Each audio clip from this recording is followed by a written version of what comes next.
Hey everybody, welcome back to Gooseberry Homestead. So I'm out in my garden again today, and I did a video about a week or so ago, could have been about 2 weeks. And so I'm back out here again looking at the apple trees, and I had done this video, and I love the responses I am starting to get from people, and I'm really glad that people are actually starting to comment on my videos. Thank you so very much for everybody who comments. And all the conversations that I have with people. I really enjoy them. I really honestly don't take any of the conversations I have lightly. I really respect everybody's thoughts and opinions on all things. And so I'm here today. I have looked up a little bit of the comparison between inches to centimeters. And so when I just looked up, and this is, part of me learning and being able to communicate to the entire world. And while I was joking in one of my videos a couple weeks ago, or about a week or so ago, about everybody looking it up themselves, like I said in the video, it's just as easy for me to look up a conversion as it is for somebody else to look up a conversion. So I did that. I looked up the conversion. So I'll be giving the conversions today. And so I'm going to be talking about some of the things I've been reading and all the stuff that I've been learning. And so I'm going to share that now. So taking into consideration things that other people have said to me and I've been learning from them, valuable information from so many people. You guys, I'm new to gardening. I'd probably have to say that I've actually only been really gardening for the last 5 to 6 years, and really diving in just in the last 3 years. Okay, so I did look up the centimeters to inches, and the apple trees that I have cut at 24 inches are 60 centimeters in height. So for those of you going on the metric system, this gives you an idea of what I was talking about when I said 24 inches. And so the ones that are 18 inches are approximately 45 centimeters, but there was a decimal point in there, so I'm gonna round up to 46 centimeters. Okay, so 45 to 46 centimeters is approximately what 18 inches is the equivalent of. So when I say 18 inches, now you have that reference in your mind. And so now I'll continue with saying things are, in inches, just so it's easier for me to state. And so anyways, and give you a little bit of information that I'm learning. Okay, so when you plant a tree in a container pot, the roots are going to spiral around in the container pot, and that can actually cause the tree and plant to girdle itself. Just like, okay, for example, you see here I have these little Velcro holders on my tree, keeping it stable because it's a small tree and I want to encourage a more upright growth. In about a year or so, I will take that off, and then I'll let the tree be. And I'll take the stake out too, because I want to encourage the tree to be strong. Now, because these trees are all in these container pots, the roots are going to grow in a circular motion. It can strangle the tree just like these little types of things that you use on your trees. So that is a Velcro strap that I have attached to the tree to hold it in place. They also make clips that you can use, which I have some of my stuff clipped, but my clips are starting to get a little bit older, so I found this at Home Depot and I picked up some of this Velcro stuff. At Christmas time, you'll see they have some fun candy striped ones that will be coming out, and people use that for crafting, but it's a little bit actually stronger than this, I noticed. And so you might want to pick up some of those after the holiday season's over, even though they're candy striped. Like I have some that are red and white stripes and green and white stripes, and they're on a diagonal, so they're really cute. You can use those in your garden too. And so they're just super nice. But if you're using other things to tie up your trees, you want to make sure that you check on your trees periodically, because it can actually girdle the tree and it can actually kill your tree. So the root systems in the pots can actually do the same thing by coiling and spiraling inside of the container pot. So with that in mind, and being that I looked at all of the leaf shapes, I took one leaf from each one of my apple trees that I grew from seed. And by doing so, I've been able to tell that these are most likely all crab apples. I'm completely okay with that. From my research, I have found that crab apples generally don't grow to huge heights, which is awesome for me, because that's the reason why that I have topped them all off at a certain height. There's plenty of nodes on the tree still in order to create branching. And so I'm not worried about branching at this point in time, being on the trees or not. Like I said, I am a newbie and I have gotten some really great information from other people. And so I do plan to implement some of those suggestions later on when we actually have our homestead set up and I'm able to plant some seeds that way directly in the ground where the roots are never disturbed.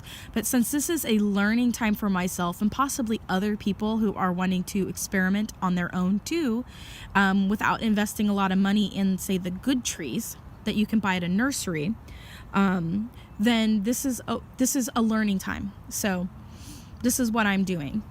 And so what I'm planning on doing is not next year, but the following year, I'm planning to take each one of these out of the pots, tease the roots, and then trim the roots because they're in containers, so that it eliminates the spiraling if I have to. I'm not gonna trim the roots if I don't have to. But if I have to trim the roots to keep them from spiraling and girdling the tree and killing it, I will trim the roots. I did also know that when I was doing my research that if you ever have a taproot that is damaged, that you should actually take that tree and trim above the part of the root that is damaged, because there's other roots there still. And so the tree will live. It won't be like a super strong tree, but the tree will still live.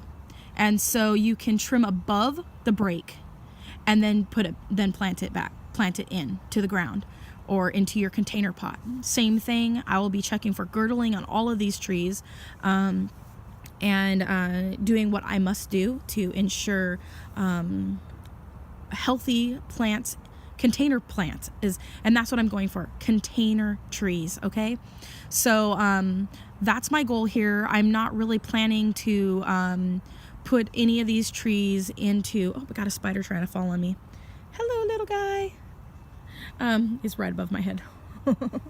And so these are some of the tips that I've been looking up. I've gotten some really great tips from some other people leaving comments.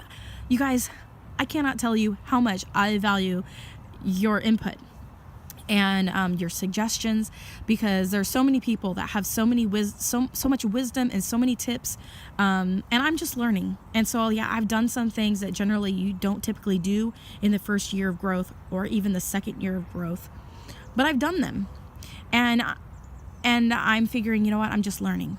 And so it's okay to make mistakes, especially on something you haven't got a lot of money into. So I do plan to take the advice on, I'm not going to get any more apple trees, even though I really want to. I'm not going to get any more apple trees that I will be putting into containers, because, and I'll just grow things from seed, but not any more apple trees, because I surely have enough crab apples, that's for sure. Pardon me for coughing. I'm still getting over this cough. It's almost 6 weeks exactly. And so, but anyways, everything's looking really good. And those are some of the things that I have looked up, that I have researched. And I've been trying to figure out what varieties that crab apples might have been in the orchards next to some of these trees. And by looking at the leaf shapes, and looking online, like, look at this leaf. It resembles this one that I saw that had cut leaf in the name. And I'm going to look back up, and I'm wanting to say it's Royalty cut leaf or royalty rainbow cut leaf. I'm not exactly sure. I'll have to look it up again. Maybe I'll put it in the description down below when I look it up. But there's some green on the leaf now. You can see coming forward right there.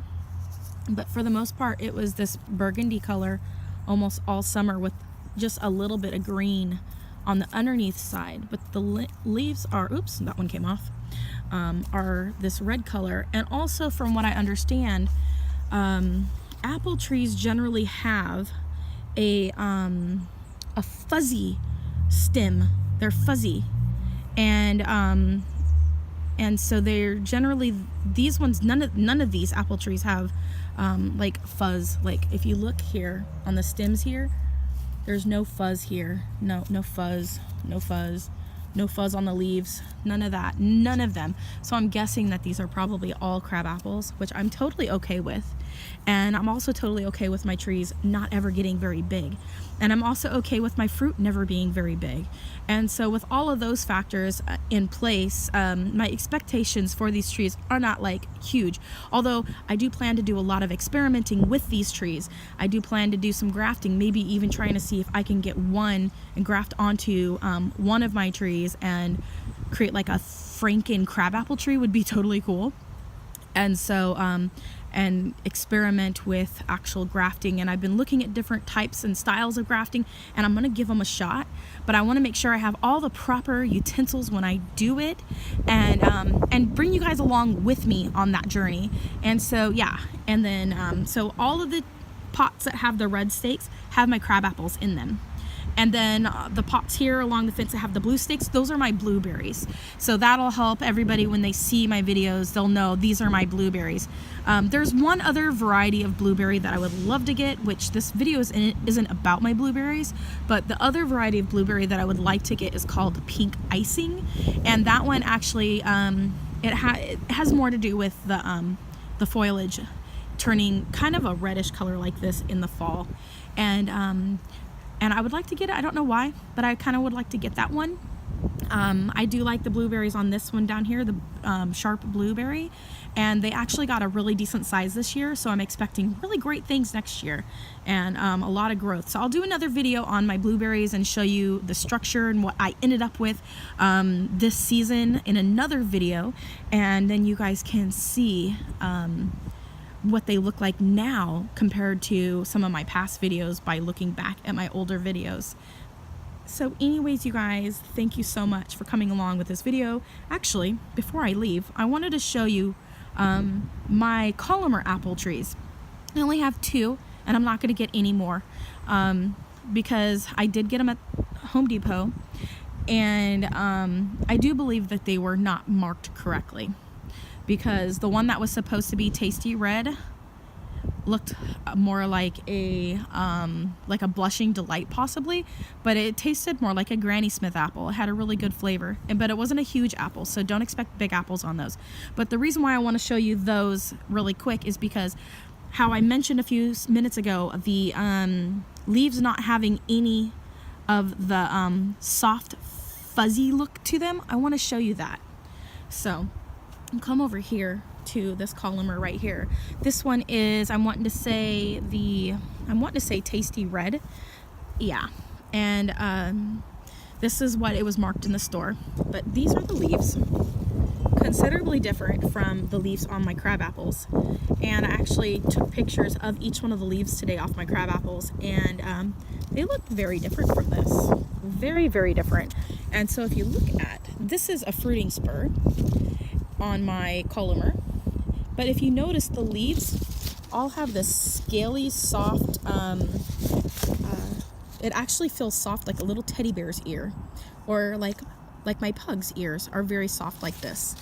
And so it's really soft going up, and the fruiting spur is really soft looking, but even the bark looks different on these. So if I look at all of the leaves and all of the stems, they all have this scale on them, and they all have this softness to them. So I'm wondering if that has anything to do with the difference between an apple leaf stem and a crabapple leaf stem. Now they're all in the same family, the crabapples to to apple trees, but they're not the same. So, and here's, oh, look at this, put on some new leaves. Come on little tree. So anyways, yeah. And then this other one down here is my other columer. This was the one that it looks way smaller than the other one, and for good reason, and I'll explain why. The other one did not set fruit this year. It's all of its energy went into getting bigger. And so if you look at it here, you can considerably tell that it's thicker, it's wider, and it's a little bit taller. Okay. And then if we look at this one here, check that out. It has some of the fruiting spurs got taller up top just a little bit, but we had an apple on this one that was developing this year, and it didn't put any energy to any of the spurs down here at the lower part. So next year, I think I'm going to pull off any fruit that sets, because I could see how big this other one got. So I'm going to pull off any fruit so it doesn't make any fruit next year, and that way it will encourage it to actually put more energy into growing the fruiting spurs and getting bigger. And so that's what I'm going to do. I did separate these out of another pot because I had them potted together, and so I wanted them to be in their own pot. And so they're doing excellent, and the roots weren't bound up or anything yet, so that was really good. And so these are actually bred for the specific reason for small yards and for container pot growing. So don't let container pot growing discourage you guys from getting apple trees or even growing crab apples. Like I plan to tease out all of my roots on my crab apples, and I'm okay with them being small trees. And growing them in the container pots. So anyways, you guys, as always, comment, like, and subscribe, and click the bell button so you don't miss out on any more of my videos. And come along with me on my growing journey. And as always, have a wonderful day, and God bless. Bye.